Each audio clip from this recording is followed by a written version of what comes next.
শাইখ আব্দুর রাজ্জাক বিন ইউসুফ তো বলে উস্তাজিদের গাড়ি অ্যাক্সিডেন্ট করেছে, ইন্না লিল্লাহি ওয়া ইন্না ইলাইহি রাজিউন। তা বললাম কী ঘটনা, কোথায়? তো মোকামতলা। তো আমরা খুব দ্রুত, তখন 16 কিলোমিটার দূর ছিলাম মোকামতলা থেকে। খুব দ্রুত আমরা মোকামতলা পৌঁছার চেষ্টা করি এবং আজকের যারা প্রোগ্রামের আয়োজক তাদেরকেও কল দিয়ে আমরা দ্রুত ডাকি যে ভাই তোমরা একটু দ্রুত এগিয়ে আসো, একটু সহযোগিতা করো।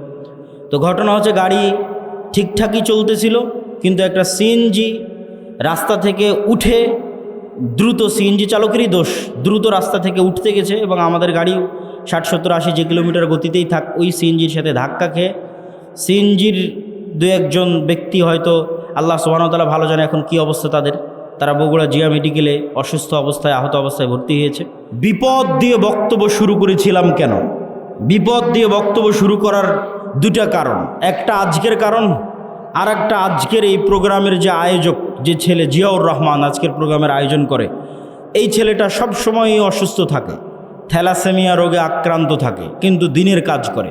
তো তাকে দেখলে আমার মাঝে মধ্যে মনে প্রশ্ন আসে যে আল্লাহ সুবহানাহু ওয়া তাআলা দিনদার মানুষকে কিভাবে পরীক্ষা করেন, বিপদ দিয়ে রাখেন, বিপদগ্রস্ত করে রাখেন। তো আসলে বিপদ দেখলে অনেক সময় মানুষের মনে হতে পারে যে আসলে আমি কি অপরাধ করেছি, কি ভুল করেছি যে বিপদে পড়লাম। আর আজকের যেটা কারণ, আজকের যেটা বিপদ, আজকের যেটা সমস্যা, সেটি হচ্ছে আমি ছিলাম ঢাকা এবং আপনাদের শ্রদ্ধেয় ওস্তাদ শাইখ আব্দুর রাজ্জাক বিন ইউসুফ তিনি ইংল্যান্ডের 20 দিনের সফর শেষ করে গতকাল শাহজালাল ইন্টারন্যাশনাল এয়ারপোর্টে রাতে অবতরণ করে রাজশাহীতে সকালবেলা পৌঁছেছে। আজকে তিনি রওনা দিয়েছেন রাজশাহী থেকে আপনাদের এই প্রোগ্রামে আসার জন্য, এই প্রোগ্রামের ওয়াদা রক্ষা করার জন্য। আর আমি রওনা দিয়েছি ঢাকা থেকে। আমাদের দুই গাড়ির মধ্যেই যোগাযোগ চলমান ছিল, আছে।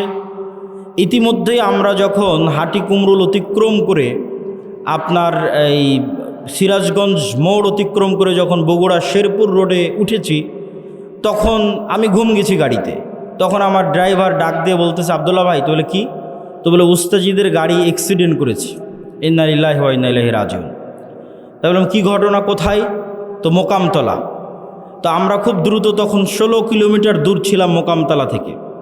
খুব দ্রুত আমরা মোকামতলা পৌঁছার চেষ্টা করি এবং আজকের যারা প্রোগ্রামের আয়োজক তাদেরকেও কল দিয়ে আমরা দ্রুত ডাকি যে ভাই তোমরা একটু দ্রুত এগিয়ে আসো, একটু সহযোগিতা করো।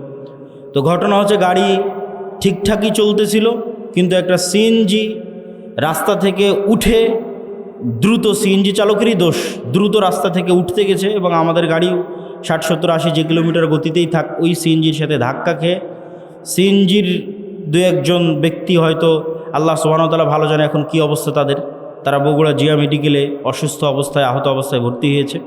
আর আমাদের শাইখ আব্দুর রাজ্জাক বিন ইউসুফ তিনিও হালকা আহত হয়েছেন, তবে সেরকম গুরুতর নয়। আল্লাহ সুবহানাহু ওয়া তাআলা তাকে হেফাজত করেছে, আলহামদুলিল্লাহ। তবে আমরা তাকে সাথে সাথেই আমার যে গাড়ি ছিল সেই গাড়িতে করে আমরা তাকে ব্যাগ পাঠিয়ে দিই এবং আমি সিএনজিতে করে, আমাদের একটা গাড়ি এখন যেটা অ্যাক্সিডেন্ট অবস্থায় আছে সেটা ট্রাকে করে রাজশাহী নিয়ে যাওয়ার চেষ্টা হচ্ছে। আর আমি মোকামতলা থেকে সিএনজিতে করে আপনাদের এই প্রোগ্রামে অংশগ্রহণ করার জন্য এসেছি।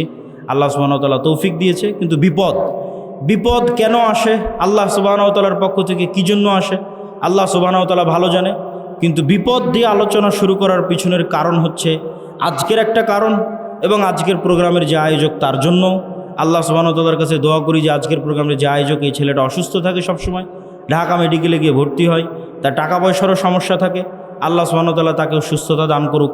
আমাদের উস্তাদ শাইখ আব্দুর রাজ্জাক বিন ইউসুফ তাকেও সুস্থতা দান করুক, আল্লাহুম্মা আমিন। জিয়াউর রহমানের সাথে দেখা হতে আমি বললাম যে তোমার প্রোগ্রামের ভাগ্য, তাকদীরে আল্লাহ সুবহানাহু ওয়া তাআলা কী লিখে রেখেছে যে এবারও এত চেষ্টা করার পরও তোমার প্রোগ্রামের সেই ভাগ্যের উন্নয়ন লক্ষ্য করা গেল না। আল্লাহ সুবহানাহু ওয়া তাআলা হয়তো চাইনি, এর মধ্যেই হয়তো আল্লাহ সুবহানাহু ওয়া তাআলা কোনো কল্যাণ লিখে রেখেছেন। আল্লাহ সুবহানাহু ওয়া তাআলা ভালো করার কারণে আমরা ধ্বংস হয়ে যেতাম।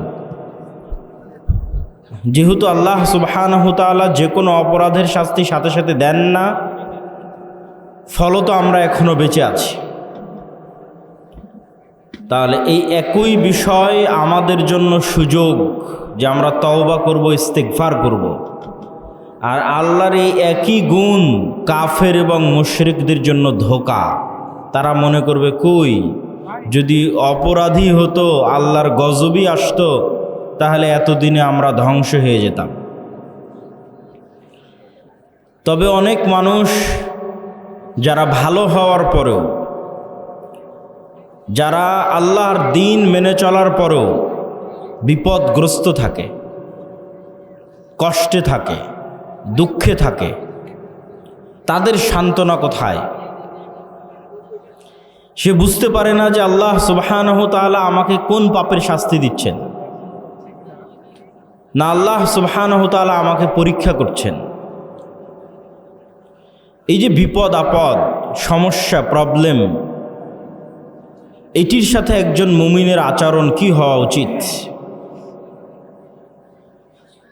এই বিপদ আপদ বিষয়ে আল্লাহ সুবহানাহু ওয়া তাআলা পবিত্র কোরআন মাজিদে বলেছেন যে তিনি প্রত্যেক মুমিনকে লানাবলুয়ান্নাকুম বিশাইইম মিনাল খাউফি ওয়াল জুই পরীক্ষা করে থাকেন ভীতি দিয়ে, ক্ষুধা দিয়ে, ওয়া নাকসিম মিনাল আমওয়াল টাকা পয়সার ক্ষতি দিয়ে, ওয়াল আনফুস মৃত্যু দিয়ে, ওয়াস সামারাত ফল ফলাদি ফসলাতি ধ্বংস হয়ে যাওয়ার মাধ্যমে, ওয়াবাশশিরিস সাবিরিন আর তোমরা ধৈর্যশীলদেরকে সুসংবাদ দাও, ইন্নাল্লাহা মাআস সাবিরিন নিশ্চয় আল্লাহ সুবহানাহু ওয়া তাআলা ধৈর্যশীলদের সাথে আছেন। ধৈর্য, সবর কাকে বলে? গ্রামে গাইবান্ধা রংপুরে মুরগিকে টোপা দিয়ে যে ঘিরে রাখা হয়, এই টোপা দিয়ে ঘিরে রাখাকে আরবিতে বলা হয় সবর। সাধারণত কোনো মুরগি যখন অপবিত্র জিনিস খায়, মানুষের পেশাব পায়খানা ভক্ষণ করে, তখন ওই মুরগির পবিত্রতা, খাওয়ার পবিত্রতা তৈরি করার জন্য 3 দিন টোপা দিয়ে বেঁধে রেখে সেখানে ভালো খাবার দিতে হয়। সেই ভালো খাবার খেতে খেতে মুরগির শরীর পবিত্র হলে আবার সেটিকে জবাই করে হালাল খাদ্য হিসেবে খাওয়া যাবে।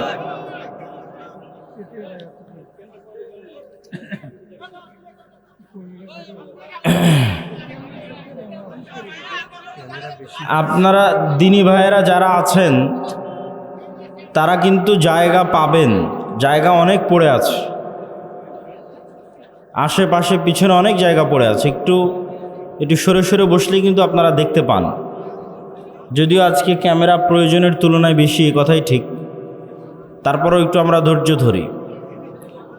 আল্লাহ সুবহানাহু ওয়া তাআলা সবর, ধৈর্যের বর্ণনা দিচ্ছেন এবং তিনি ঘোষণা করছেন তিনি মুমিনদেরকে বিপদ দেন, ক্ষুধার বিপদ দেন, ভয়ের বিপদ দেন, টাকা পয়সার বিপদ দেন, ফসলাদি ধ্বংস হয়ে যাওয়ার বিপদ দেন, এমনকি জীবন পর্যন্ত নিয়ে নেন। আল্লাযীনা ইযা আসাবাতহুম মুসিবাহ ক্বালু ইন্না লিল্লাহি ওয়া ইন্না ইলাইহি রাজিউন। যখন কেউ বিপদগ্রস্ত হয় তখন বিপদগ্রস্ত ব্যক্তি যেন বলে ইন্না লিল্লাহ ওয়া ইন্না ইলাইহি রাজিউন। এই একটা বাক্যের অর্থ যদি আপনার ভিতরে ঢুকে যায় তাহলে বিপদ আপনার কাছে বিপদ মনে হবে না। এ বাক্যের অর্থ কি? ইন্না লিল্লাহ, আমি আল্লাহর। আমি আল্লাহর মানে আমার নিজের শরীরের কোনো কিছুর মালিকানা আমার নিজের নয়। আমার চোখ আমার কথায় চলে না, আমার কান আমার কথা শোনে না, আমার শরীর আমার কথা শোনে না। আমি শরীরকে বলবো যে আজকে আমি হাফ কেজি মিষ্টি খাবো, তবুও তুমি সুগার লেভেল বাড়াবা না, আমার এ আদেশ শরীর শুনবে না। শরীরকে আল্লাহ যেভাবে তৈরি করেছে তাতে যেভাবে মিষ্টি দিলে রক্তে যেভাবে সুগার বাড়ার কথা ওটাই হবে, আমার আদেশে কমবেও না বাড়বেও না। এভাবে পুরো শরীরের সকল কার্যক্রম একটাও আমার নির্দেশে চলে না, যেভাবে আল্লাহ সুবহানাহু ওয়া তাআলা তৈরি করেছেন সেভাবেই চলে। তাহলে আমার নিজের নাফস, নিজের রূহ, নিজের শরীরের মালিক আমি নই, এটার মালিক কে? আল্লাহ সুবহানাহু ওয়া তাআলা। যদি আমি আমার নিজেরই মালিক না হই, তাহলে আমার টাকা পয়সার মালিক আমি কিভাবে হলাম?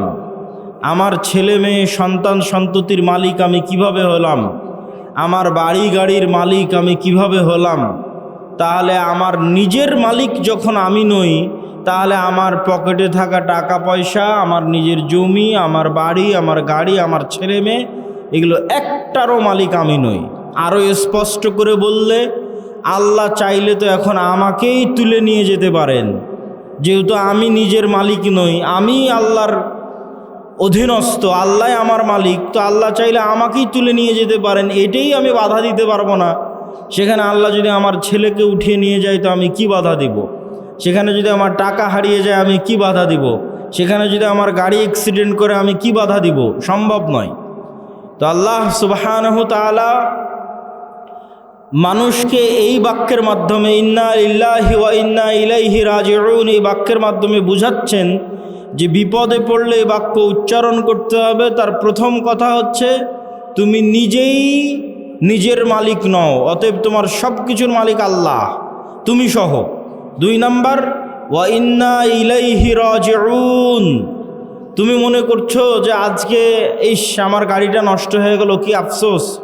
মনে করছো আমার টাকাটা হারিয়ে গেল, কি আফসোস। মনে করছো আমার মোবাইলটা হারিয়ে গেল, কি আফসোস। মনে করছো আমার ছেলে মারা গেল, কি আফসোস। তাহলে জেনে রাখো একদিন তুমিও মারা যাবা, জেনে রাখো একদিন তুমিও হারিয়ে যাবা, জেনে রাখো একদিন তুমিও ফেরত যাবা। ওয়া ইন্না ইলাইহি রাজিউন। তাহলে এখানে হতাশা, আফসোস এবং দুঃখের কিছু নাই। কেন? তোমার সময়ই তো ক্ষণস্থায়ী, তুমিই চলে যেতে পারতে, তুমিই হারিয়ে যেতে পারতে, তুমিই নষ্ট হয়ে যেতে পারতে, এটা তোমার ভাগ্যে আছে। ওয়া ইন্না ইলাইহি রাজিউন, যেতে হবে তোমাকে। অতএব তোমার সাথে যেটি ঘটুক সেটি একটাও তোমার সাথে, তোমার নিজস্ব কোনো জিনিসের সাথে ঘটেনি, বরং আল্লাহ সুবহানাহু তাআলার দেওয়া জিনিসের সাথে ঘটেছে। ওয়া মিম্মা রাযাকনাহুম ইউনফিকুন, আল্লাহ যখন মানুষকে টাকা পয়সার কথা বলেছেন তখনও বলেছেন যে এই টাকা পয়সা আমি দিয়েছি, এই রিজিক তোমরা উপার্জন করনি, আমি দিয়েছি। সবর, সবর, ধৈর্য ধারণ করা কি জিনিস বলছিলাম। মুরগি যখন টোপা দিয়ে ঘিরে রাখা হয় এটাকে বলা হয় সবর, আটকে রাখা। আরবিতে আটকে রাখা মানে যখন আপনি গুনাহ থেকে নিজেকে আটকে রাখেন তখন সবর, যখন আপনি নেকির উপর নিজেকে ধরে রাখেন তখন সবর। যেমন আজকে এখানে বক্তব্য শুনে মনে মনে বললেন আজ থেকে 5 ওয়াক্ত সালাত আদায় করব, একদিনও আদায় করতে পারলেন না, তাহলে আপনার সবর নাই। মনে করলেন আজ থেকে গান শুনবো না, 7 দিন শোনা বন্ধ রাখার পর আর ধরে রাখতে পারলেন না, তার মানে সবর নাই।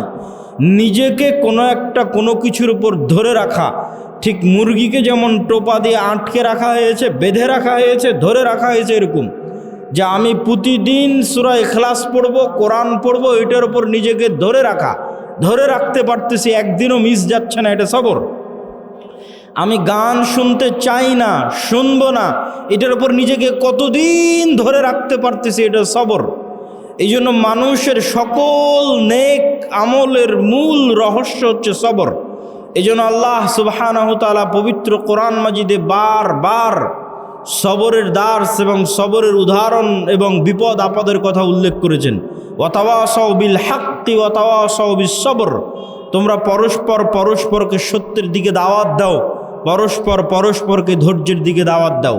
প্রশ্ন হচ্ছে, যখন আল্লাহওয়ালা মানুষ, দিনদার মানুষ, পরহেজগার মানুষ দেখে যে একটা ইহুদি, একটা খ্রিস্টান, একটা ফাসেক, একটা জালেম, তার কি সুখের জীবন, অন্যায়ভাবে টাকা পয়সা উপার্জন করে এসি, ফ্রিজ, বাসা, বাড়ি, বিল্ডিং, জমি জায়গা ক্রয় করে একাকার, আর আমি 5 ওয়াক্ত সালাত আদায় করে, তাহাজ্জুদের সালাত আদায় করে আমি বিপদে, হয় অসুখ বিসুখে বিপদে, না হয় জিনিসপাতি নিয়ে বিপদে, না হয় অন্য কোনো কিছু নিয়ে বিপদে। আর রহস্য কি? রাসূলুল্লাহ সাল্লাল্লাহু আলাইহি ওয়াসাল্লাম বলেন, আল্লাহ সুবহানাহু তাআলা যাকে সবচেয়ে বেশি ভালোবাসেন তাদেরকে সবচেয়ে বেশি পরীক্ষায় ফেলেন, আর আল্লাহ সুবহানাহু তাআলা সবচেয়ে বেশি ভালোবাসেন নবীদেরকে, এই জন্য নবীদের পরীক্ষা সবচেয়ে বেশি। 2 জন নবীর সাথে যদি আপনি আপনাকে মিলান, তাহলে আপনার কোনো বিপদ, পৃথিবীর কোনো বিপদ আর আপনার কাছে বিপদ মনে হবে না। যদি শুধু দুইজন নবীর সাথে আপনি আপনাকে মিলান, তার একজন নবী ইউসুফ আলাইহিস সালাতু ওয়াসসালাম, আর একজন নবী মুহাম্মদ সাল্লাল্লাহু আলাইহি ওয়াসাল্লাম। ইউসুফ আলাইহিস সালাতু ওয়াসসালাম নিজে নবী, তার পিতা ইয়াকুব আলাইহিস সালাতু ওয়াসসালাম নবী, তার দাদা ইসহাক আলাইহিস সালাতু ওয়াসসালাম নবী, তার পরদাদা ইব্রাহিম আলাইহিস সালাতু ওয়াসসালাম নবী। তাহলে এতগুলো নবীর সন্তান হওয়ার পরেও, এত তাকওয়াবান পরহেজগার হওয়ার পরেও তিনি ভাইদের ষড়যন্ত্রে কুয়ায় নিক্ষিপ্ত হচ্ছেন অসহায় অবস্থায়। কি অপরাধ, কোন পাপের শাস্তি যে ইউসুফকে কুয়ায় নিক্ষিপ্ত হতে হবে? কুয়া থেকে উদ্ধার হয়ে বাজারে বিক্রি হয়ে যাচ্ছেন, কি অপরাধ, কোন পাপের শাস্তি যে ইউসুফকে আজ বাজারে বিক্রি হতে হবে? নবীর সন্তান হওয়ার পরও শুধু কি বাজারে বিক্রি, মানুষের বাড়িতে কৃতদাস হিসেবে, কাজের লোক হিসেবে কাজ করে খাচ্ছেন। অথচ নবী, তার পিতা নবী জীবিত আছে, তার পিতা তার জন্য দোয়া করতেছে। কোন পাপের অপরাধ, কোন পাপের শাস্তিতে ইউসুফ আলাইহিস সালাতু ওয়াসসালাম মানুষের বাড়িতে কাজ করে খাচ্ছেন? ইউসুফ আলাইহিস সালাতু ওয়াসসালাম মানুষের বাড়িতে কাজ করছেন, ঠিক আছে, তারপরে মিথ্যা অপবাদ তার উপর আরোপিত হলো। মিথ্যা অপবাদ আরোপিত হওয়ার পর জেলখানায় গেলেন। জেলখানায় বিনা অপরাধে বিনা বিচারে জেল খাটলেন 7 বছর। এরকম কোনো একটা মানুষের জীবনে এই ঘটনাগুলো একত্রিত হওয়া, যে আপনি নিজেকে নিজের সাথে তুলনা করে দেখেন যে আপনার ভাইয়েরা আপনার বিরুদ্ধে ষড়যন্ত্র করে ছোটোবেলাতে আপনাকে হত্যা করতে চেয়েছে, এরকম আপনার সাথে হয়েছে কিনা? 2 নম্বর, আপনি মানুষের বাড়িতে কৃতদাস হিসেবে কাজ করেছেন কিনা, আপনি মানুষের বাড়ির কাজের লোক কিনা? 3 নম্বর, আপনার উপর মিথ্যা অপবাদ দেওয়া হয়েছে কিনা? 4 নম্বর, আপনি বিনা অপরাধে বিনা বিচারে 7 বছরের বেশি জেল খেটেছেন কিনা? একসাথে এতগুলো ঘটনা আপনার জীবনে ঘটেছে কিনা? নবী নাম্বার 2 মুহাম্মদ সাল্লাল্লাহু আলাইহি ওয়াসাল্লাম। মুহাম্মদ সাল্লাল্লাহু আলাইহি ওয়াসাল্লাম দাওয়াতি জীবনে কি বাধা বিপত্তির সম্মুখীন হয়েছে সেটা তো আমরা বহু শুনেছি, কিন্তু ব্যক্তিগত জীবনে তিনি এতিম অবস্থায় পৃথিবীতে এসেছেন এবং অল্প কিছুদিন পরেই তার মাও দুনিয়া থেকে বিদায় নিয়েছে। এমন কেউ যার সাথে রাসূল সাল্লাল্লাহু আলাইহি ওয়াসাল্লামের জীবনে যা ঘটেছে তা হুবহু ঘটবে বা তার কাছাকাছি ঘটবে, এরকম মানুষ পৃথিবীতে খুঁজে পাওয়া কঠিন। সেটা কি এক, যে আপনার পিতা ছোটোবেলায় মারা গেছে, আপনার মাও ছোটোবেলায় মারা গেছে, আপনি পিতা মাতার আদর স্নেহ ছাড়াই বড় হয়েছেন, সবগুলো আপনার জীবনে মিলে কিনা দেখেন। কারো কারো জীবনে মিলতে পারে একটা, যে হ্যাঁ বাপ মারা গেছে কিন্তু মা বেঁচে ছিল। কারো জীবনে মিলতে পারে মা মরে গেছে বাপ বেঁচে ছিল। খুব কম মানুষের জীবনে মিলবে যে না ওর মাও ছোটোবেলায় মরে গেছে বাপও মরে গেছে, খুব কম। তাও যদি মিলে তাহলে ঠিক আছে। আপনি তারপরে দাদা মারা গেল, তারপরে হচ্ছে আপনি যেই স্ত্রীকে বিবাহ করেছেন, যেই স্ত্রী আপনার সবচেয়ে আদরের, সবচেয়ে বিশ্বস্ত, সবচেয়ে কাছের, সেই স্ত্রী আপনার জীবদ্দশায় মারা গেল। শুধু কি স্ত্রী, আল্লাহ সুবহানাহু ওয়া তাআলা আপনাকে যতগুলো সন্তান দিয়েছিলেন প্রত্যেক সন্তানকে আপনি নিজে হাতে কবরে ঢুকিয়ে আসতেছেন।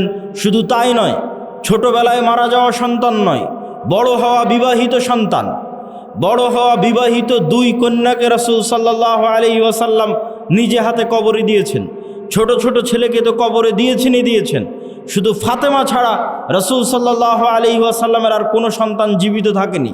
তাহলে আপনি কল্পনা করেন, একই সাথে ছোটোবেলায় আপনার পিতা মাতা মারা গেছে, একই সাথে আপনার স্ত্রী মারা গেছে, একই সাথে আপনার সব ছেলে মেয়ে মারা গেছে, তাদেরকে আপনি কবরে দিয়েছেন।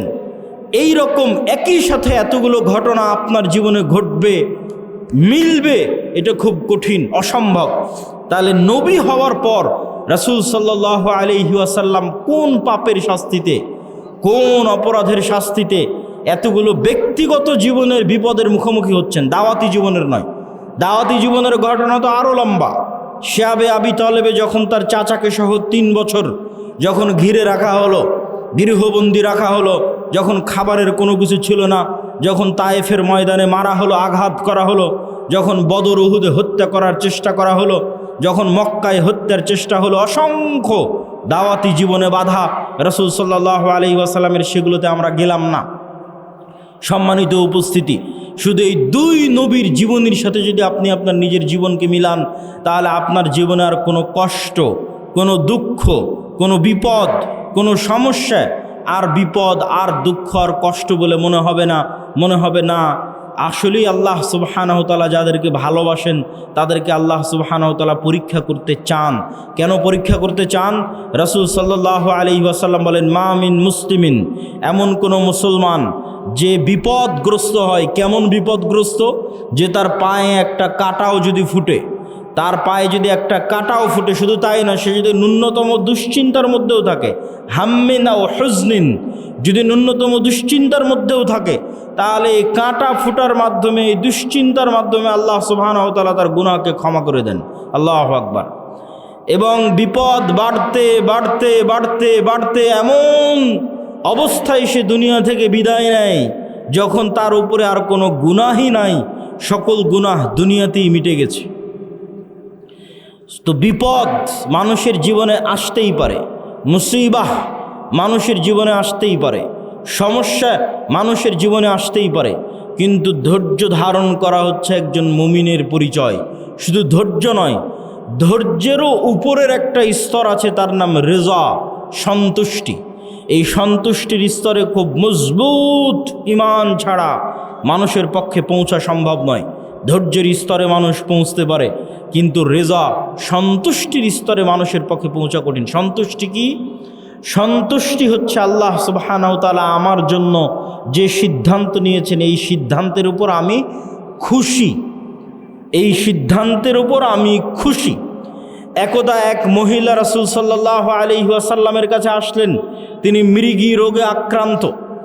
আল্লাহর নবীকে তিনি বললেন, আল্লাহর নবী, আপনি আমার জন্য দোয়া করে দেন যেন আল্লাহ সুবহানাহু ওয়া তাআলা আমার মৃগী রোগ ভালো করে দেয়। রাসূল সাল্লাল্লাহু আলাইহি ওয়াসাল্লাম তাকে বলেন, ইন শি'তি সাবারতি ফালাকিল জান্নাহ, তুমি যদি চাও তাহলে তোমার যে মৃগী রোগ হয়েছে এই রোগের উপর সন্তুষ্ট থাকো, আর আল্লাহ তোমার জন্য জান্নাত দিবে। আর যদি চাও আমি তোমার মৃগী রোগ ভালো হওয়ার জন্য আল্লাহর কাছে দোয়া করে দিতে পারি। রাসূল সাল্লাল্লাহু আলাইহি ওয়াসাল্লাম একটা রোগের উপর চিকিৎসা না নিয়ে সন্তুষ্ট থাকতে বলতেছেন জান্নাতের বিনিময়ে। তখন ওই মহিলা মানুষ বলছে, ঠিক আছে, আমাকে আল্লাহ যে অসুখ দিয়েছে এই অসুখের উপর আমি সন্তুষ্ট থাকতে চাই, তবে আপনি এতটুকু দোয়া করেন যেন আমার কাপড় চোপড় খুলে না যায়। মৃগী রোগে আক্রান্ত হলে, ব্রেন ঠিক না থাকলে কাপড় চোপড় খুলে যায়, কাপড় চোপড় যেন আমি খুলে না ফেলি, সেই দোয়াটুকু আপনি করে দিয়েন। আর আল্লাহ আমাকে যে অসুস্থতা দিয়েছে এই অসুস্থতার উপর আমি রাজি, সন্তুষ্ট, খুশি। তো রেজার স্তর হচ্ছে সর্বোচ্চ স্তর, যেই সর্বোচ্চ স্তরে আল্লাহ মানুষের সাথে যে ফায়সালা করে, আল্লাহ আপনার সাথে যা ঘটতেছে এটা আল্লাহর ফায়সালায় ঘটতেছে, আল্লাহর ইচ্ছায় ঘটতেছে, আল্লাহর অনুমতিতে ঘটতেছে। তো আপনার জীবনে যা ঘটতেছে এই ফায়সালার উপর যখন আপনি সন্তুষ্ট থাকেন, তথা ওই অবস্থাতেও আপনি আলহামদুলিল্লাহ বলতে পারেন। ধৈর্য মানুষ ধরে একটু দুঃখ পাওয়ার পর, একটু কষ্ট পাওয়ার পর, একটু দুশ্চিন্তা করার পর, টেনশন করার পর, রেজা যে অবস্থায় আছে ওই অবস্থার উপর আল্লাহ সুবহানাহু ওয়া তাআলার সিদ্ধান্তের উপর খুশি হওয়া, মনে কোনো প্রভাব, কোনো দাগ না কাটা, সর্বোচ্চ স্তরের তাওহীদ ছাড়া এটা সম্ভব নয়। সর্বোচ্চ স্তরের তাওহীদ দিয়ে মানুষ বিনা হিসাবে জান্নাতে যাবে।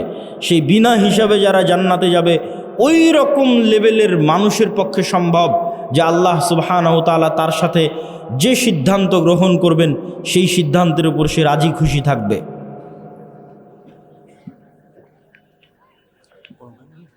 লাগবে না। তো আমরা আলোচনার শুরুতেই, যদিও আজকে আমার আলোচনার মূল বক্তব্যের বিষয়বস্তু মুসলিম উম্মার অধঃপতন এবং সে অধঃপতন থেকে মুক্তির উপায়, তবে পরিবেশ পরিস্থিতির পরিপ্রেক্ষিতে আলোচনার শুরুটা করলাম বিপদ এবং ধৈর্য ধারণ দিয়ে।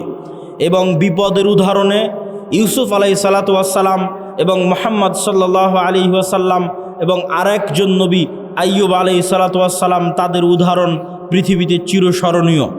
শুধু তাই নয়, আরেকটি হাদিস রাসূল সাল্লাল্লাহু আলাইহি ওয়াসাল্লামের শুনে আমরা শেষ করব। রাসূল সাল্লাল্লাহু আলাইহি ওয়াসাল্লাম বলছেন, আল্লাহ সুবহানাহু ওয়া তাআলা যাকে ভালোবাসেন তাকে দুনিয়া দেন, বিষয়টা এমন নয়। তথা দুনিয়া দেওয়া ভালোবাসার প্রমাণ নয়, বরং আল্লাহ সুবহানাহু ওয়া তাআলা যাকে ভালোবাসেন তাকে তার আনুগত্য করার তৌফিক দেন। তাহলে আজকে শাখাহাতি, বালুয়া, গোবিন্দগঞ্জ, মহিমাগঞ্জে কেউ কোটি টাকার মালিক হয়ে গেল, তার মানে তার উপর আল্লাহর দয়া আছে, এটি ভুল ধারণা। শাখাহাতি, বালুয়া, মহিমাগঞ্জ, গোবিন্দগঞ্জ, গাইবান্ধায় কেউ বিশাল বাড়ি করে নিল, কেউ খুব আরামে আছে, আয়েশে আছে, দুবাই ঘুরছে, কারো বাড়িতে এসি ফ্রিজ আছে, তার মানে তার উপর আল্লাহর দয়া আছে, আল্লাহ তাকে ভালোবেসে এগুলো দিয়েছে। এটা ভুল ধারণা। ভালোবাসা বুঝতে হলে কি দেখতে হবে? আল্লাহ তাকে আনুগত্য করার তৌফিক দেয় কিনা। সকালে যখন ফজরের আজান দিবে তখন জানালা খুলে দেখবেন যে একদল মানুষ, অল্প সংখ্যক মানুষ গুটি গুটি পায়ে মসজিদের দিকে এগিয়ে যাচ্ছে। ওই যে ফজরের সালাত যাকে আল্লাহ জামাতে পড়ার তৌফিক দিয়েছে, ওই মানুষকে আল্লাহ ভালোবাসে, বলেন আল্লাহু আকবার। আর আল্লাহ সুবহানাহু ওয়া তাআলা আপনাকে ভালোবাসেন কিনা, আপনাকে যে শাস্তি দিচ্ছেন, এটা আপনি কি দিয়ে বুঝবেন? দেখবেন আপনি গুনাহে লিপ্ত আছেন, এটাই শাস্তি। এর চেয়ে বড় শাস্তি পৃথিবীতে আর হয় না। আল্লাহ আপনাকে হারাম কাজে লিপ্ত রেখেছে, এটাই শাস্তি। আল্লাহ আপনাকে গুনাহে লিপ্ত রেখেছে, এটাই শাস্তি। পৃথিবীর নিকৃষ্ট থেকে নিকৃষ্ট কাজ আপনার হাত দিয়ে হচ্ছে, এটাই শাস্তি। আপনি আল্লাহর রহমতের দরজা থেকে বিতাড়িত, আল্লাহর রহমতের দুয়ার থেকে বিতাড়িত, এটাই শাস্তি। অতএব দুনিয়া পাওয়ার উপর নির্ভর করে না যে মানুষকে আল্লাহ সুবহানাহু ওয়া তাআলা ভালোবাসেন কিনা, বরং দুনিয়াতে আল্লাহ তাকে আল্লাহর আনুগত্যের তৌফিক দিচ্ছে কিনা, এইটা দিয়ে সে বুঝতে পারবে যে হ্যাঁ, আল্লাহ আমাকে 5 ওয়াক্ত নামাজ পড়ার সুযোগ দিচ্ছে, তার মানে আল্লাহর দয়া আমার উপর আছে। আর 5 ওয়াক্ত নামাজ এত চেষ্টা করি তাও পড়তে পারি না, তাহলে আল্লাহর দয়া আসলে নাই।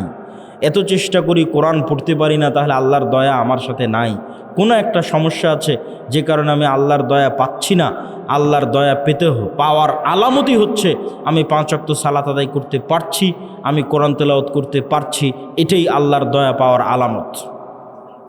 আর আল্লাহ সুবহানাহু ওয়া তাআলা আপনাকে ভালোবাসেন কিনা সেটা বোঝা যাবে স্থায়ী ঠিকানা পরকাল, যেটা বহু বক্তব্যে বলেছি, ঈমান বিল গায়বে ইয়াকিন। দুনিয়ার সকল কিছুর বিনিময়ে মানুষ পরকালের মাঠে বাঁচতে চাইবে যে আল্লাহ সুবহানাহু ওয়া তাআলা তাকে পরকালে মুক্তি দিক, কিন্তু তারপরেও পরকালে তার জন্য মুক্তি কঠিন হয়ে দাঁড়াবে দুনিয়ার সকল সম্পদের বিনিময়ে হলেও। তাহলে ওই সম্পদ, ওই ধন দৌলত আপনি দুনিয়াতে আঁকড়ে ধরে থাকবেন, এইটা দিয়ে আপনি পরকালে মুক্তি পাবেন না। বরং আপনাকে এই ধন সম্পদ, এই ধন দৌলত দান করে কিয়ামতের মাঠে ধনী অবস্থায় উঠতে হবে, কিয়ামতের মাঠে কোটিপতি অবস্থায় উঠতে হবে, কিয়ামতের মাঠে কোটি কোটি টাকা আপনার হাতে থাকতে হবে, যেন কিয়ামতের মাঠে বিপদে পড়লে আপনি বাঁচতে পারেন। তো কিয়ামতের মাঠে কোটি কোটি টাকা কিভাবে থাকবে? নতুন করে কিয়ামতের মাঠে ব্যবসা বাণিজ্য করার সুযোগ নাই। যা ব্যবসা বাণিজ্য দুনিয়াতেই করে, দুনিয়াতেই সেই টাকা আল্লাহর অ্যাকাউন্টে জমা দিয়ে কিয়ামতের মাঠে কোটিপতি অবস্থায় উঠতে হবে। তাহলে দুনিয়ার কেস, কোর্ট কাচারি, মামলা মোকদ্দমায় যেমন টাকার জরিমানা দিয়ে বাঁচা যায়, কিয়ামতের মাঠে আল্লাহর দরবারে যে মামলা মোকদ্দমা হবে, কেস জরিমানা হবে, ওখানে আপনি যে কোটি টাকার মালিক হবেন, ওই টাকা দিয়ে তখন আপনি ওই মামলা মোকদ্দমাগুলো খালাস করাতে পারবেন আপনার টাকার জোরে, টাকার ক্ষমতায়। এই জন্য ইবাদতের জগতে যতগুলো পাওয়ারফুল শক্তিশালী ইবাদত আছে, তার মধ্যে একটি হচ্ছে টাকা। আল্লাহ সুবহানাহু ওয়া তাআলা জান্নাত বিক্রি করে দিতে চেয়েছেন দুটো জিনিসের কাছে। সালাত আদায় করে আপনি গ্যারেন্টি দিতে পারবেন না, নিশ্চিত শতভাগ গ্যারেন্টি দিতে পারবেন না যে না আমি জান্নাত আমার হয়েই গেছে। কেন পারবেন না? আপনি গ্যারেন্টি দিতে পারবেন না যে আমার সালাত ফরজ হওয়ার পর থেকে 1 ওয়াক্ত সালাতও মিস দেয়নি, এই কারণে পারবেন না। হ্যাঁ, যদি এটা গ্যারেন্টি দিতে পারতেন যে আমার উপর সালাত ফরজ হওয়ার পর থেকে 1 ওয়াক্ত সালাতও মিস দেয়নি, 1 ওয়াক্ত সালাতও কাজা করিনি, তাহলে সালাত দিয়েই আপনি নিশ্চিত জান্নাতে চলে যেতেন। কিন্তু আপনি নিজেই গ্যারেন্টি দিতে পারবেন না যে কই আমি সালাতে কোনোদিন অবহেলা করিনি। আপনি নিজেই গ্যারেন্টি দিতে পারবেন না যে আমি কোনোদিন গুনাহ করিনি, আমি নিষ্পাপ। যেহেতু আপনি গ্যারেন্টি দিতে পারবেন না, ফলত আপনি আল্লাহর দয়ার মুখাপেক্ষী যে আল্লাহ 5 ওয়াক্ত সালাত ঠিক মতো আদায় করতে পারিনি, গুনাহ অনেক করে ফেলেছি, ক্ষমা করে দাও, নাহলে জান্নাত যেতে পারবো না, আল্লাহর দয়ার মুখাপেক্ষী। কিন্তু দুটো ইবাদত এমন আছে যে দুটো ইবাদতে আপনি নিশ্চিত চ্যালেঞ্জ দিয়ে বলতে পারবেন হ্যাঁ জান্নাত আমার হয়েছে, হবেই, যাবো ইনশাআল্লাহ। সেই দুটো ইবাদতের একটা হচ্ছে আল্লাহর রাস্তায় জিহাদ করে জীবন দিয়ে দেওয়া, নিজের নফস যেটা আল্লাহ আপনাকে দিয়েছে, যেটা আপনার সবচেয়ে প্রিয় সম্পদ, ওইটা হাতে করে নিয়ে আল্লাহর রাস্তায় জিহাদে বের হলেন, যুদ্ধ করে শহীদ হয়ে গেলেন, আল্লাহর রাস্তায় জীবন দিয়ে দিলেন। এই শহীদের রক্তের ফোঁটা মাটিতে পড়ার আগে ওর কত গুনাহ আছে, আর ওর কত ইবাদতে কমতি আছে, আর কত কি আছে, সব কিছু আল্লাহ সুবহানাহু ওয়া তাআলা ক্ষমা করে দিবে। এবং সে তার কাছে জান্নাত বিক্রি হয়ে গেছে তার নফসের বিনিময়ে। আর একজনের কাছে জান্নাত বিক্রি হয়ে যাবে, সে হচ্ছে যে টাকা দিয়ে জান্নাত কিনতে পারবে। টাকা দিয়ে কেমনে জান্নাত কিনবে? দুনিয়াতেই অসংখ্য ইবাদতের কমতির আপনি পূরণ দিতে পারবেন টাকা দিয়ে। দুনিয়াতে আপনি অসংখ্য গুনাহের কাফফারা দিতে পারবেন টাকা দিয়ে। হজ করতে গেছেন, জামারায় পাথর নিক্ষেপ মিস হয়ে গেছে, কোনো একটা ইবাদতে কমতি চলে এসেছে হজের মধ্যে, আপনাকে মুআল্লিম বলবে টাকা দেন, টাকা দিয়ে খাসি দুম্বা কিনি, আপনার নামে দম দিলে ইবাদতের এই কমতিটা পূরণ হয়ে যাবে। দুনিয়াতেই টাকা দিয়ে ইবাদতের কমতি পূরণ হচ্ছে। রমজান মাস আসতেছে, দিনের বেলা স্ত্রীর সাথে সাংসারিক জীবনে গেছেন, কবিরা গুনাহ করে ফেলেছেন, আল্লাহ বলছেন গোলাম আজাদ করো। গোলাম আজাদ করতে টাকা লাগবে, গোলাম আজাদ করার টাকা নাই, 60 জন মিসকিনকে খাওয়াও, 60 জন মিসকিনকে খাওয়াতে টাকা লাগবে। তাহলে দুনিয়াতেই টাকা দিয়ে আপনার গুনাহের কাফফারা হয়ে যাচ্ছে, ইবাদতের কমতির ব্যাকআপ হয়ে যাচ্ছে। তাহলে আপনি যত ইবাদতের কমতি আপনার আছে, যত গুনাহ আপনার আছে, আর যত পাওনাদার মানুষ আছে, সবগুলো ব্যাকআপ দেওয়া যাবে কিয়ামতের মাঠে যদি আপনি কোটিপতি হন। টাকা দিয়ে ব্যাকআপ দেওয়া যাবে, কিন্তু সেই টাকা দুনিয়াতেই অর্জন করে এখানে বসে থেকেই পরকালের অ্যাকাউন্টে, আল্লাহ সুবহানাহু ওয়া তাআলার অ্যাকাউন্টে জমা করে যেতে হবে। মুসলমানদের সবচেয়ে বড় হতাশার জায়গা হচ্ছে মুসলমানেরা অর্থনীতি, টাকা পয়সাকে গুরুত্ব কম দেয়। হ্যাঁ, আগের আলোচনা, বিপদ আপদের আলোচনায় এটি আমরা স্পষ্ট করেছি যে কেউ টাকার মালিক হবে মানেই সে দয়াপ্রাপ্ত, বিষয়টি এমন নয়। কে দয়াপ্রাপ্ত? যাকে আল্লাহ তার ইবাদতের সুযোগ দেয়। তাহলে দুটোই যদি মিলে যায়, তাহলে ওর চেয়ে বড় দয়াপ্রাপ্ত আর কে? এটাই রাসূল সাল্লাল্লাহু আলাইহি ওয়াসাল্লাম বলেছেন যে 2 শ্রেণীর মানুষের সাথে তোমরা ঈর্ষা করতে পারবা, যেই 2 শ্রেণীর এক শ্রেণী হচ্ছে এত ব্যতিক্রম যে সাধারণত এই দুটো একসাথে মিলে না, একত্রিত হয় না। সেটা কি? যাকে আল্লাহ টাকারও মালিক করেছে, কোটি কোটি টাকার মালিক করেছে। খুব ব্যতিক্রম যে কোটি কোটি টাকার মালিক দুবাই গিয়ে মদের বারে, জুয়ার বারে আড্ডা না দিয়ে, নারী মদ জুয়া নিয়ে ফুর্তি না করে ওর কোটি কোটি টাকা আল্লাহর রাস্তায় দান করবে।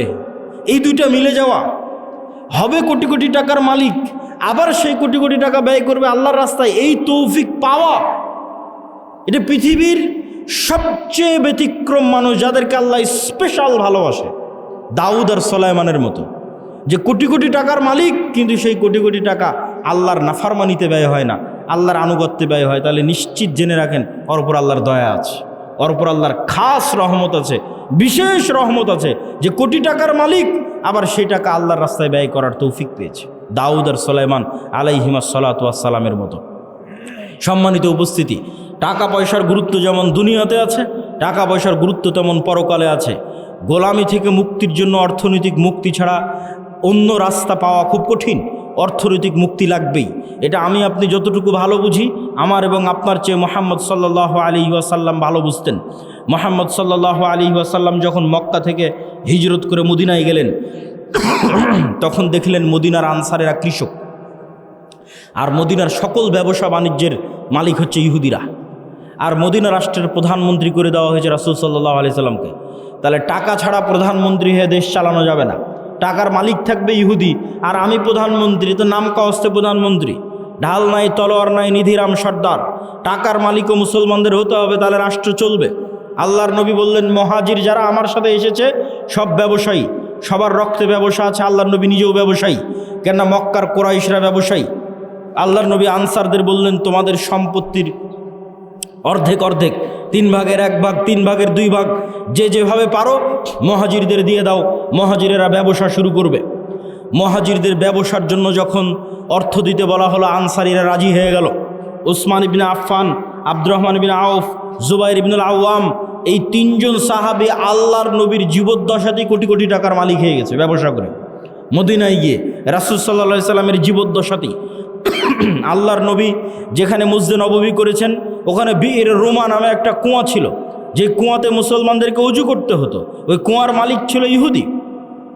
রাসূল সাল্লাল্লাহু আলাইহি সাল্লাম বললেন, কে এই কুয়া কিনে দিবে জান্নাতে একটি ঝর্ণার বিনিময়ে?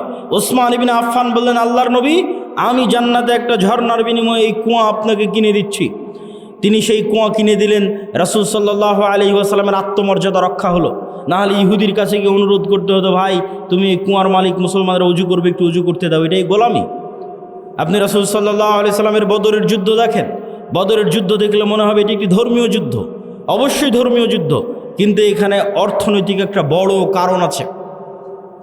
এইদিকে যদি কিবলা হয় তাহলে এইটা ধরতে হবে মক্কা, এইটা ধরতে হবে মদিনা, ওইটা ধরতে হবে সিরিয়া।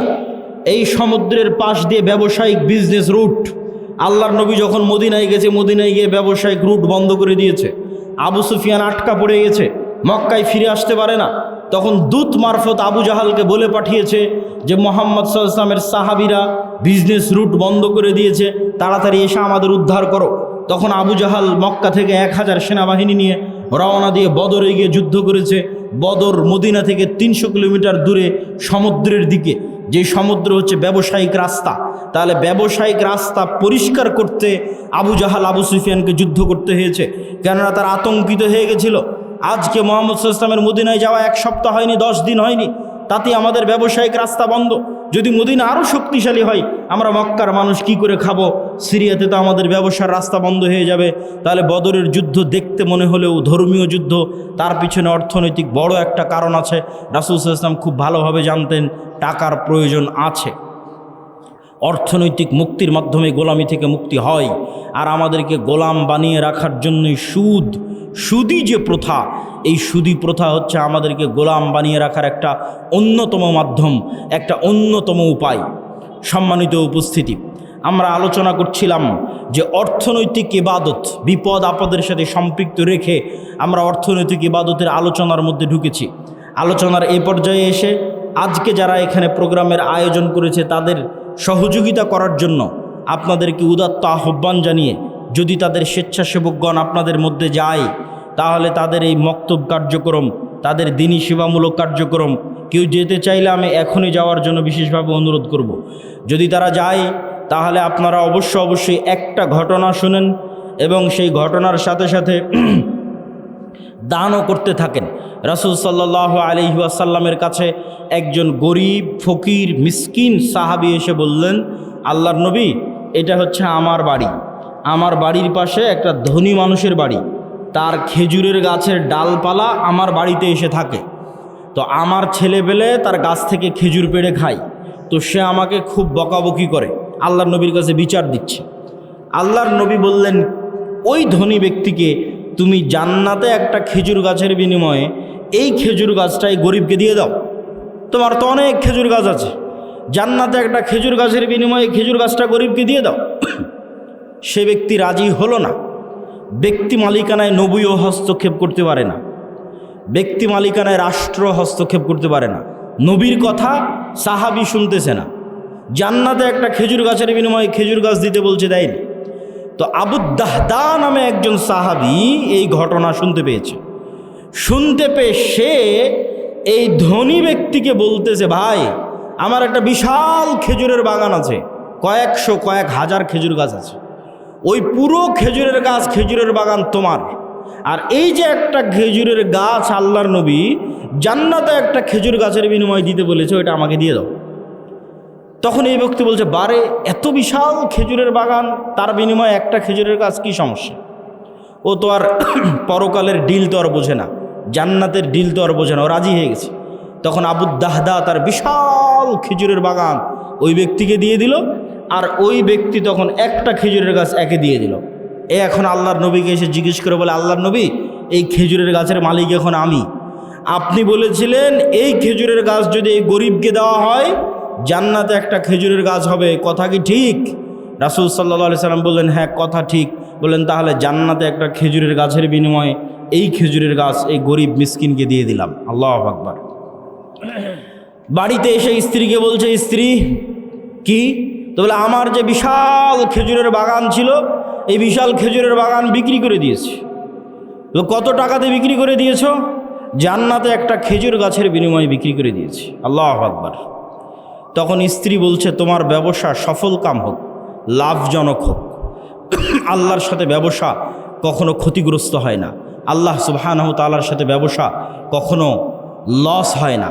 কেন লস হয় না সেটাও আমি আমার বক্তব্যের মধ্যে বুঝিয়ে বলবো। সম্মানিত উপস্থিতি, আজকে আমার বক্তব্যের বিষয়বস্তু অধপতন অবস্থা থেকে মুসলিম উম্মার মুক্তি কিভাবে সম্ভব, তার একটা পয়েন্ট ইতিমধ্যে আমরা আলোচনা করে ফেলেছি, অর্থনৈতিক মুক্তি। অতএব কোনো যুবক বলতে পারবে না যে আমি ঘরে বসে থাকব। মুসলমানদের ব্যবসায়ী হচ্ছে, মুসলমানদের রক্ত মাংসে তাদের বৈশিষ্ট্য হচ্ছে ব্যবসায়ী হওয়া। চাকরি করা মুসলমানদেরকে শিখিয়েছে ইউরোপিয়ানরা। মুসলমানদের বৈশিষ্ট্য ব্যবসায়ী করা, তার দলিল কোথায় থেকে নেবেন? যত সাহাবীর জীবনী আছে সব সাহাবীর জীবনী খুলে দেখেন, কোনো সাহাবী, অধিকাংশ সাহাবী নিজ বাড়িতে, নিজ এলাকায়, নিজ গ্রামে, নিজ শহরে মারা যায়নি। কেননা সবাই ব্যবসা আর দিনের দাওয়াত এই দুইটাকে নিয়ে রওনা দিয়েছে। যতদূর পর্যন্ত ইসলামের খেলাফত গেছে ততদূর পর্যন্ত তাদের ব্যবসার দিনের দাওয়াত চলতে থেকেছে। যেখানে ইসলামিক খেলাফত যায়নি, মালয়েশিয়া, ইন্দোনেশিয়া, ব্রুনাই পর্যন্ত সাহাবীদের দাওয়াত গেছে ব্যবসা আর দিনের দাওয়াত। ভারতের কেরালা, বাংলাদেশের চিটাগাং, এগুলোতে পর্যন্ত দাওয়াত এসেছে ব্যবসা এবং দিনের দাওয়াতের মাধ্যমে। কিন্তু ইউরোপীয় উপনিবেশ মুসলমানদের শিখিয়েছে তোমাদের চাকরি করতে হবে। চাকরি শব্দের অর্থ হচ্ছে চাকর থেকে চাকুরি, গোলাম থেকে গোলামি, নৌকার থেকে নৌকরি, চাকর থেকে চাকুরি। চাকুরির মধ্যে একটু হলেও গোলামের আলামত এবং স্বভাব আছে। আল্লামা ইকবাল বলেছেন, জিন্দা কৌমো কা ইহি হে আলামত কে বদলতি রহতি হে শুভ শাম উনকে। বলছে জীবিত কওমকে, কোন জাতিকে দেখলে বুঝবা যে এই গ্রামের মানুষ এখনও বেঁচে আছে, এই মুসলিম উম্মাহ এখনও বেঁচে আছে, বাংলাদেশের মানুষেরা এখনও বেঁচে আছে। যদি দেখো তাদের প্রতিদিনের সকাল সন্ধ্যা পরিবর্তন হচ্ছে, তাদের প্রতিদিনের সকাল সন্ধ্যা, তাহলে বুঝবা বেঁচে আছে। আর যদি দেখো প্রত্যেক দিন একই রকম, সকালে উঠে অফিস, অফিস থেকে বের হয়ে বাসা, সকালে উঠে অফিস, অফিস থেকে বের হয়ে বাসা, সকালে উঠে কারখানা, কারখানা থেকে বের হয়ে বাসা, যদি সেম রুটিন থাকে তাহলে বুঝবে এই জাতি মারা গেছে। কেন? মরু যাযাবর বিদয়ীন যারা মুসলমান হয়েছিল তাদের কোনো দিন সকাল সন্ধ্যা একরকম থাকতো না। ওরা আজকে এখানে 5 দিন, এখান থেকে উঠে পরের দিন রংপুর, রংপুর থেকে উঠে পরের দিন রাজশাহী, রাজশাহী থেকে উঠে পরের দিন ঢাকা। প্রতিদিন এদের সকাল সন্ধ্যা পরিবর্তন হয়। আর যারা ব্যবসায়ী এদের কোনো দিন সকাল সন্ধ্যা এক থাকে না। আজ এই উদ্যোগ, কাল এই সমস্যা, কাল এই প্রবলেম, আজকে এই সমস্যা, আজকে এই উদ্যোগ। প্রতিদিন তাদেরকে নতুন নতুন চ্যালেঞ্জ, নতুন নতুন প্রবলেম মোকাবেলা করে ব্যবসা করতে হয়। তাহলে বুঝতে হবে এরা জীবিত আছে। ব্যবসায়ী হতেই হবে, ব্যবসায়ী হওয়ার চেষ্টা যুবক সমাজকে করতেই হবে। কেন? তার একটা দলিল দিই। আইয়ুব আলাইহিস সালাতু ওয়াস সালাম একদা গোসল করছিলেন, তখন আসমান থেকে স্বর্ণের বৃষ্টি হচ্ছে। আইয়ুব আলাইহিস সালাতু ওয়াস সালাম গোসল বাদ দিয়ে ওই স্বর্ণের বৃষ্টি, স্বর্ণ কুড়াতে গেলেন। যখন স্বর্ণ কুড়াতে গেলেন তখন আল্লাহ সুবহানাহু ওয়া তাআলা আইয়ুব আলাইহিস সালাতু ওয়াস সালামকে বলছে, তোমাকে তো আমি গরিব করে দিইনি, তাহলে তুমি কেন স্বর্ণ কুড়াতে গেলে? এখনও তোমার লোভ গেল না? ধন সম্পদের উপর থেকে এখনও তোমার লোভ যায়নি, থেকে গেছে? তখন আইয়ুব আলাইহিস সালাতু ওয়াস সালাম উত্তরে বলছে, আল্লাহ, ধন সম্পদের উপর লোভ থেকে নয়, স্বর্ণের উপর লোভ থেকে নয়, এই যে স্বর্ণ আকাশ থেকে অবতীর্ণ হচ্ছে এটা আপনার দয়া অবতীর্ণ হচ্ছে, এটা আপনার রহমত অবতীর্ণ হচ্ছে। আর আমি যদি সারা পৃথিবীর সকল ধন সম্পদের মালিক হয়ে যাই, তবু আপনার দয়া থেকে যদি বলি যে না আল্লাহর দয়া আমার দরকার নাই, তাহলে তো আমি অহংকারী। সারা পৃথিবীর সব ধন সম্পদের মালিক হয়ে গেছি, তাও যদি বুঝতে পারি ওখান থেকে 1 টাকা ইনকাম করা যাবে, তাহলে আমি মনে করব ওই 1 টাকা তো আল্লাহর দয়া। তাহলে ওই 1 টাকা ইনকাম বাদ দিয়ে ঘরে বসে থাকলে এটা অহংকার হবে আল্লাহর দয়ার সাথে। অতএব ওখান থেকে 1 টাকা ইনকাম করা যাবে, ওটা আল্লাহর দয়া, তাড়াতাড়ি ওটা নিতে হবে। আল্লাহ সুবহানাহু ওয়া তাআলা বলছেন, ফাইদা কুজিয়াতিস সালাত ফান্তাশিরু ফিল আরজ ওয়াবতাগু মিন ফাজলিল্লাহ। যখনই তোমাদের সালাত শেষ হয়ে যায় তখনই তোমরা বের হয়ে যাও পৃথিবীতে।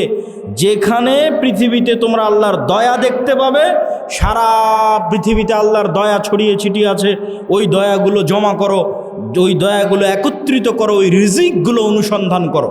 তাহলে কোনো যুবকের পক্ষে সমীচীন হবে না, কোনো মানুষের পক্ষে সমীচীন হবে না যে সে বুঝতে পারবে ওখান থেকে 1 টাকা পাওয়া যাবে আর ওই 1 টাকা ইনকামের চেষ্টা করবে না। এটা অহংকার।